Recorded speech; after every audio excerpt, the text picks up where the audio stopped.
Un bon vendredi dans votre automne, mesdames, messieurs, du Témiscamingue et des villes et villages environnants partout au Québec, au pays, puis tiens, à travers le web. C'est grâce à TVC9 et à ceux qui comprennent que c'est grâce à leur aide monétaire que survit un média communautaire comme le nôtre que nous pouvons vous offrir notamment 2 bulletins de nouvelles par semaine sur le web et à travers YouTube. Imaginez comment se bat financièrement notre service de l'information si des géants n'y arrivent pas. Dorénavant, c'est clair, si vous souhaitez que des journalistes travaillent avec vous et pour vous à protéger la démocratie, il faudra leur donner un coup de main.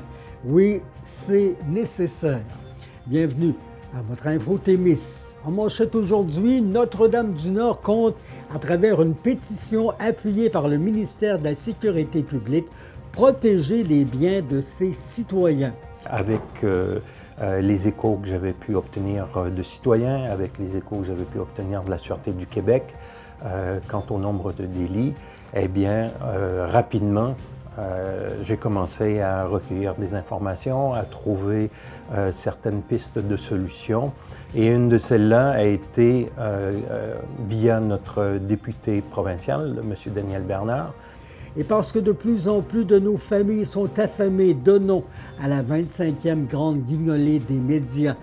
Mais l'insécurité alimentaire n'affecte pas seulement les estomacs, elle affecte aussi les performances scolaires ou professionnelles, la santé mentale, anxiété, dépression. Mais d'abord, près de 2 millions de dollars investis dans la modernisation des installations sportives de l'Aréna de Ville-Marie. Merci d'être avec nous. La ville de Ville-Marie qui confie le contrat pour remplacer le système de réfrigération de l'Aréna Frère Arthur Bergeron à Simcoe Toromont Industries pour un montant d'1 756 400 dollars plus les taxes. L'entreprise Burlington, qui a des bureaux à Alma, au Saguenay, à Québec et à Sudbury, notamment. La ville qui a retenu Simcoe Toromont pour la qualité technique de la proposition et sa conformité complète. Le dossier qui a d'ailleurs été analysé par Patrick Letarte, l'ingénieur de chez Altanergy, un groupe de Québec. Ce projet majeur au Témis là, qui va permettre de moderniser le système de réfrigération et d'assurer la pérennité des installations sportives à Ville-Marie. La municipalité qui indique que la dépense sera supportée par la subvention PAFIRSPA, Programme d'aide financière aux infrastructures récréatives, sportives et de plein air, et par un règlement de dépenses en immobilisation depuis Ville-Marie qui prévoit faire un emprunt de 2 425 000 dollars pour le changement du système. Les travaux qui devraient s'amorcer pour le 6 avril 2026. Et il y a pétition dans l'air, la communauté de Notre-Dame-du-Nord qui réagit alors que ses citoyens, vivent une situation préoccupante, précaire face aux vols et aux vandalismes dans la municipalité. Un sentiment d'insécurité grandissant qui touche plusieurs citoyens malgré les efforts déjà déployés dans les derniers mois. Pour la direction, c'est temps d'agir ensemble de manière concertée et structurée. C'est pourquoi le Conseil de ville demande la mise en place urgente d'un plan d'action conjoint impliquant tous les partenaires clés. Le maire Vaillant et ses conseillers, pardonnez-moi, qui demandent à François Legault et ses ministères, corps policiers incluant la SQ, l'OPP, les instances municipales autochtones et communautaires, d'unir leurs forces. Ils sollicitent depuis l'organisation d'un forum régional sur la sécurité à Notre-Dame-du-Nord avec l'appui des députés régionaux. Selon les élus, la réalité géographique à la frontière de l'Ontario et en collaboration avec la communauté de Témiscamingue First Nation exige une approche adaptée, humaine et durable. Une pétition est en ligne sur le web déjà, web de la ville ou au marché Bonichois, pour les mandataires, chaque signature, ce n'est pas de plus, vers un milieu de vie plus sécuritaire, respectueux et solidaire. En première partie, tiens, voici le maire Michel Vaillant là-dessus. Monsieur le maire Michel Vaillant, pour les gens qui se demandaient si vous portiez bien votre nom, on tasse le doute, hein? Merci. Parce que avant même que vous entriez en fonction, que vous soyez assermenté comme maire de Notre-Dame-du-Nord, ben vous aviez déjà un dossier en main que vous espériez voir avancer parce que vous vous êtes douté que pour les citoyens, il y avait urgence. Oui, effectivement. Bon, on n'est pas sans. Comme je répète souvent aux gens lors des conseils municipaux, lors d'entrevues, les conseillers, les membres du conseil municipal, le maire, habitent Notre-Dame-du-Nord. Nous sommes des citoyens de Notre-Dame-du-Nord. Donc, nous vivons, en fait, les mêmes problématiques que nos concitoyens. Et donc, dans ce contexte-là, ben, avec les échos que j'avais pu obtenir de citoyens, avec les échos que j'avais pu obtenir de la Sûreté du Québec, quant au nombre de délits, eh bien, rapidement, j'ai commencé à recueillir des informations, à trouver certaines pistes de solutions.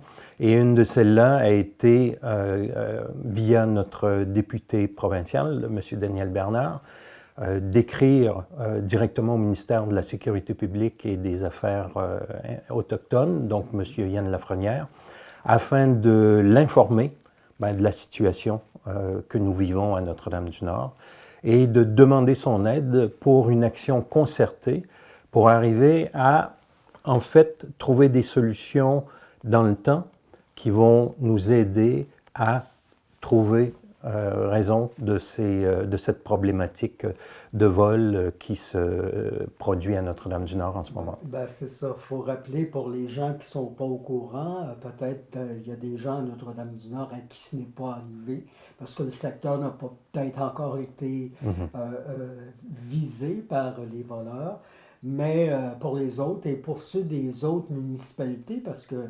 une troupe de cambrioleurs, ça ne se contente pas d'un village. Ça Non. finit par faire le tour et si on ne l'arrête pas, par exemple à Notre-Dame-du-Nord, ben bientôt Saint-Bruno-de-Guigue et ailleurs pourraient être visités. Oui. Alors, la problématique, c'est quoi? Il y a une problématique, en fait, de vol, particulièrement dans les cabanons, les remises extérieures, etc., et plus récemment, dans des maisons. Et donc, c'est une problématique réelle. Je veux dire, on est un village, une municipalité de 1100 habitants, et on a un groupe de fauteurs de troubles et de gens qui commettent des méfaits sur la municipalité.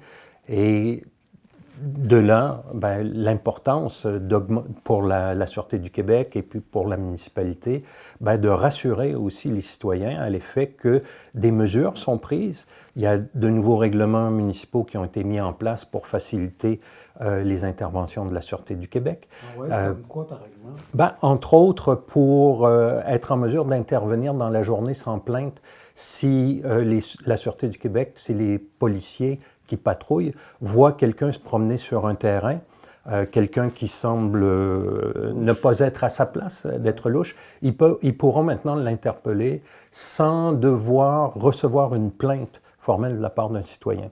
Donc, ça permet justement une meilleure intervention de la part des policiers de la Sûreté du Québec. Et nous avons aussi voté de nouveaux règlements qui vont permettre, surtout dans les cas de construction illégale ou d'implantation illégale de certaines remises où peuvent se passer certains méfaits, de pouvoir les démolir.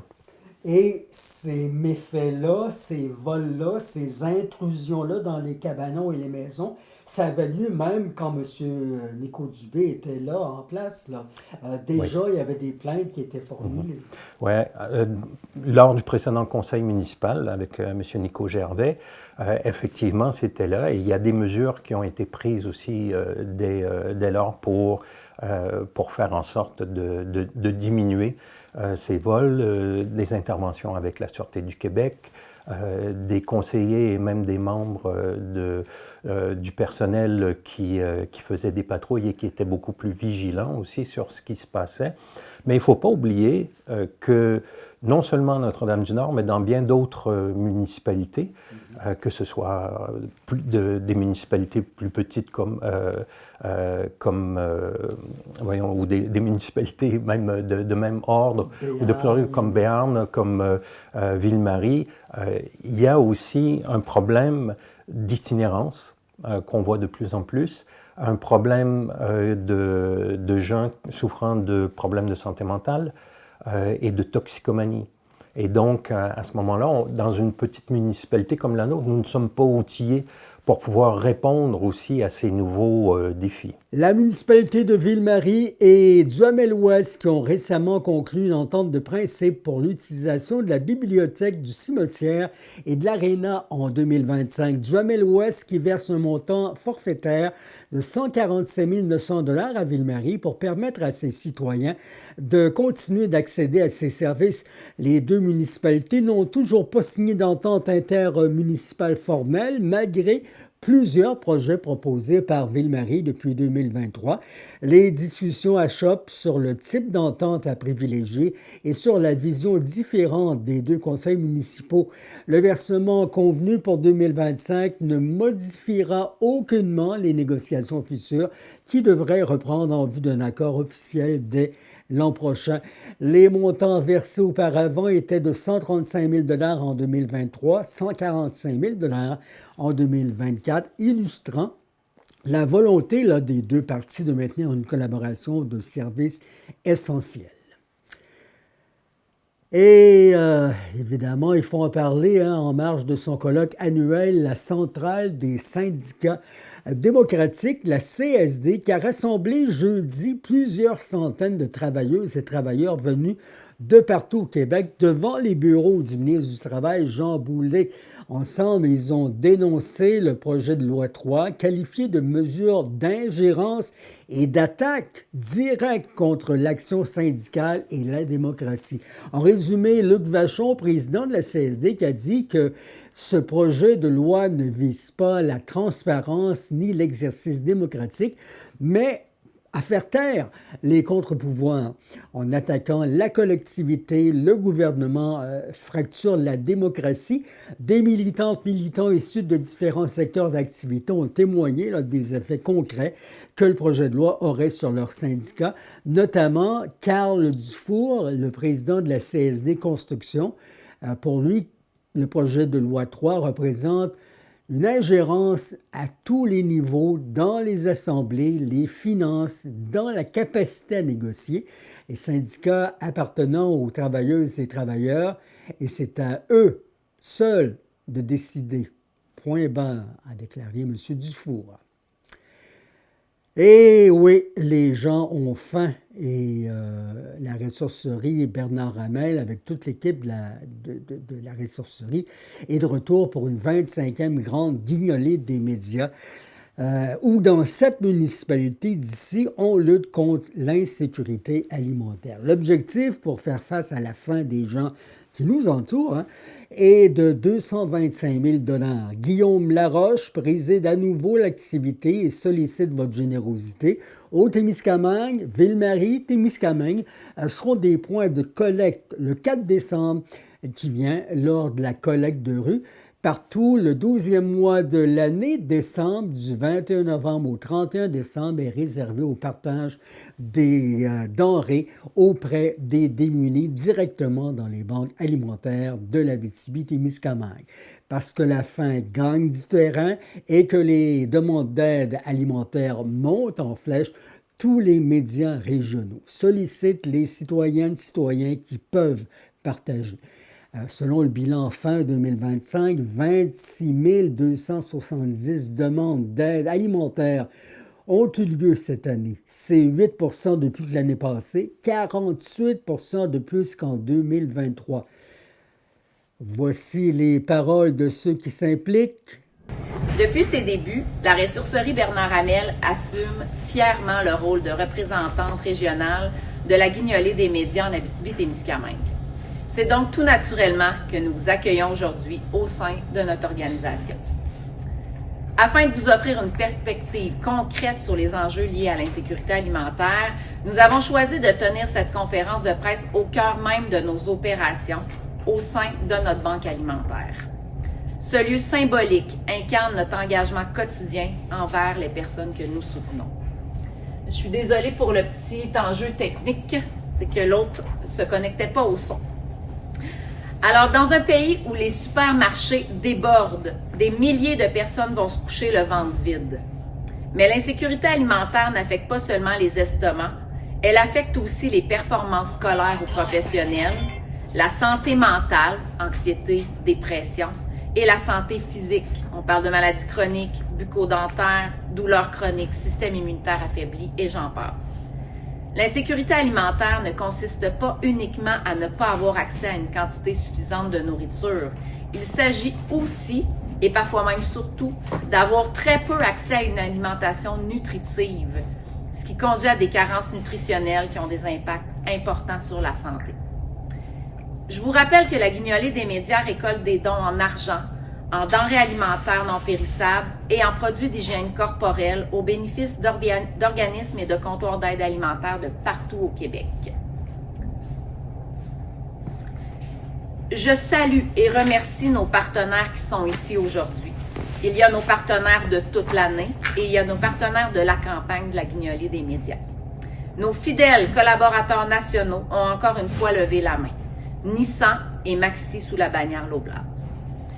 Grâce à l'engagement de nos partenaires, nous sommes en mesure de mettre en place un réseau structuré pour acheminer les denrées vers les comptoirs d'aide alimentaire locaux qui les redistribuent ensuite aux personnes et aux familles dans le besoin. Chaque année, la Guignolée des médias, c'est un moment qui nous rassemble. C'est un moment où on se rappelle que peu importe les défis, notre communauté a un grand cœur.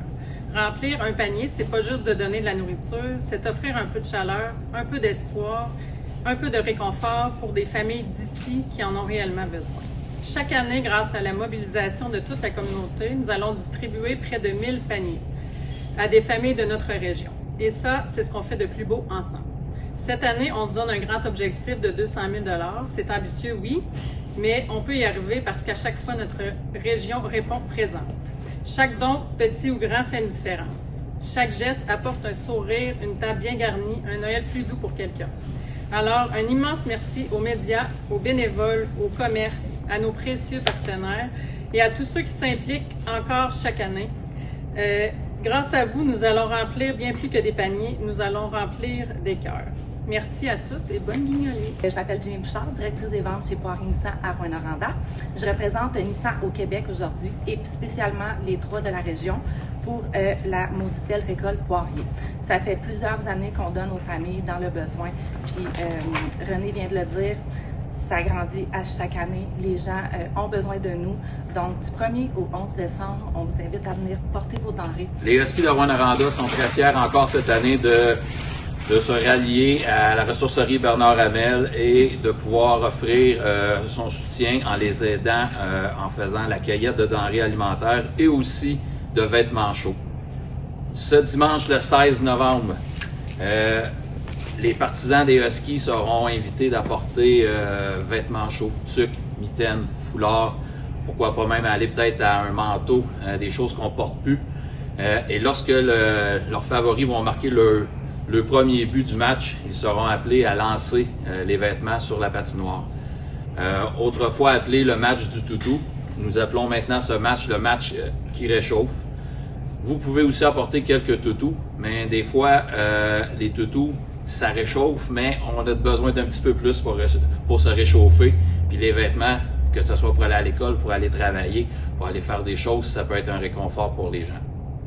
Aussi, à partir du lundi 24 novembre, les partisans sont appelés à apporter des denrées à l'aréna. On va avoir des paniers qui vont être placés pour ça dans l'entrée. Et aussi, à chaque don de 2 denrées, vous pourrez échanger les 2 denrées contre un billet pour un match du 13 ou du 14 décembre, au choix. Donc, vous arrivez à la billetterie, vous laissez les 2 denrées, puis nous, on va vous échanger ça contre un billet. Pour plus de détails, vous pouvez contacter les Huskies ou bien aller voir sur le site Facebook. On va comme faire les dates. On veut pas embarquer faire trop d'informations rapidement. Mais pour cette semaine, c'est le match qui réchauffe ce dimanche le 16. C'est à 14h. Arrivez tôt, parce que comme j'ai dit tantôt, on n'a pas décidé à quelle minute qu'on était pour scorer notre premier but. Fait que ça peut se faire rapidement, comme ça peut se faire un petit peu plus tard, mais arrivez tôt pour être prêt.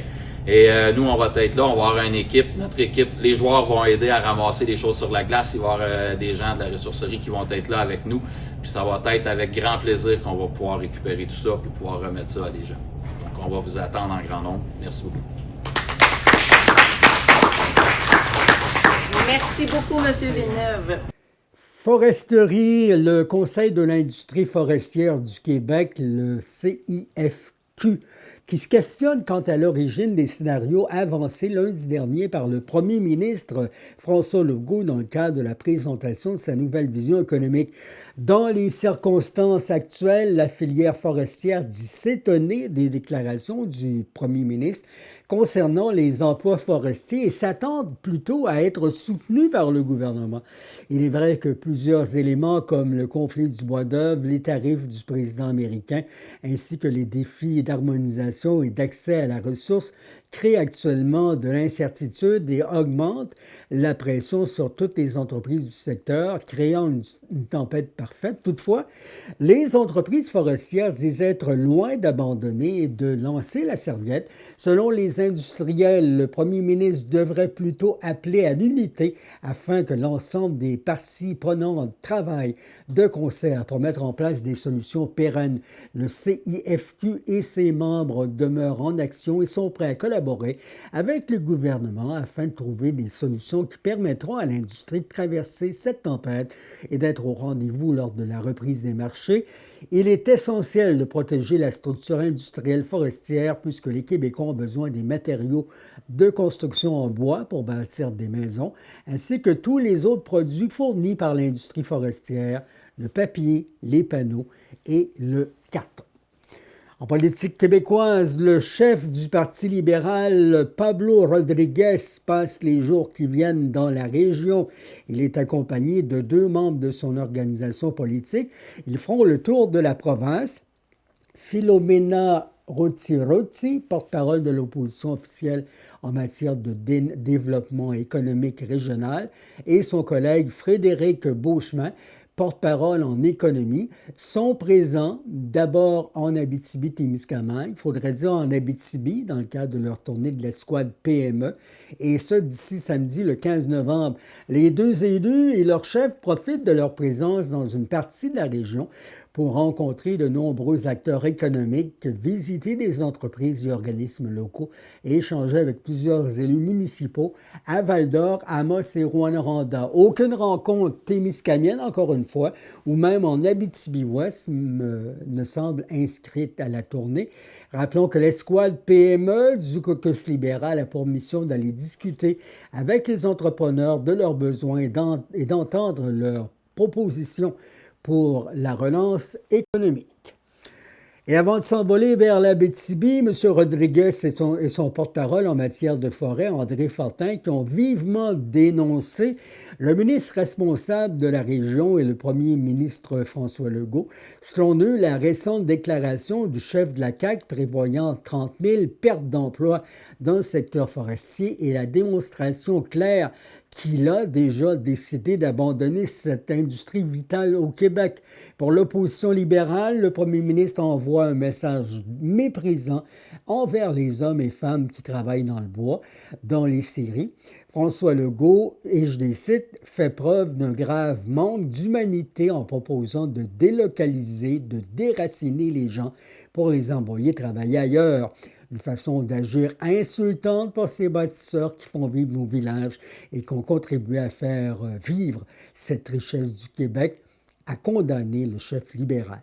Alors que M. Legault refuse de présenter une nécessaire refonte du régime forestier québécois, le premier ministre jette toute la responsabilité sur les tarifs douaniers imposés par les USA.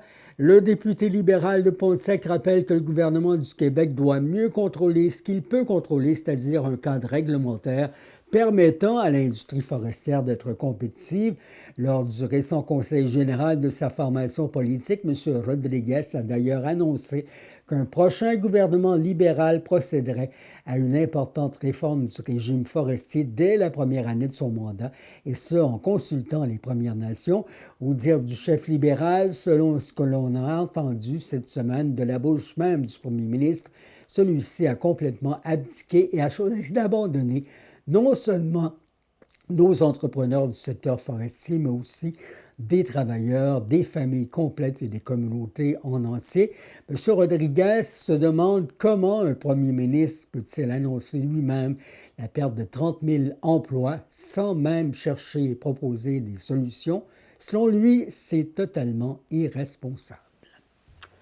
Et l'Association minière du Québec est encouragée par les grandes orientations économiques dévoilées lundi dernier par le premier ministre du Québec, M. François Legault. C'est pas tout le monde qui n'est pas d'accord.